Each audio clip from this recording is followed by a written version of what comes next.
You can actually hear me saying, "Hi, isa nga pong Noklen at saka isang seasoned matcha latte." Hehe. Maya Payaldo Kabale, nandito na naman ang inyong pambansang tindero ng kung ano-ano. And today is a very chill day dahil I just rode my motorcycle and wala tayong benta today. So I rode my motorcycle para ikuha or ibili ng coffee ang aking pinakamamahal na fiancé dahil ilang araw ng cravings niya to. Pero ngayon lang ako nagka-time para ibili siya. At eto na nga, nag-crave siya ng sea salt matcha latte sa ating paboritong kapihan recently dito sa Nook and Brew. Dito lang nga po pala yan sa Sindalan, sa along the highway lang siya. Katabi niya yung RCBC Sindalan and malapit lang siya dito sa may Jumbo General Sindalan. Alright. At pagdating ko nga dito sa Nook and Brew ay umorder na agad ako, wala nang patumpik-tumpik pa.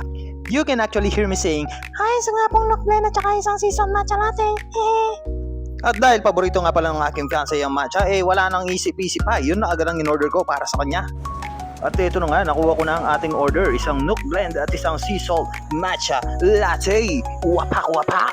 Naisipan kong ibili yung aking fiancé dahil for me, every little thing counts. Hindi man tayo sobra-sobra sa pera o hindi man tayo mayaman, sakto-sakto lang. Ang importante mapadama natin yung pagmamahal natin sa mga mahal natin sa buhay sa pamamagitan nga ng mga maliliit na bagay na ginagawa natin para sa kanila. Tulad nito, as long as meron pa rin naman tayong naitatabi bilang paghahanda sa ating mga kinabukasan.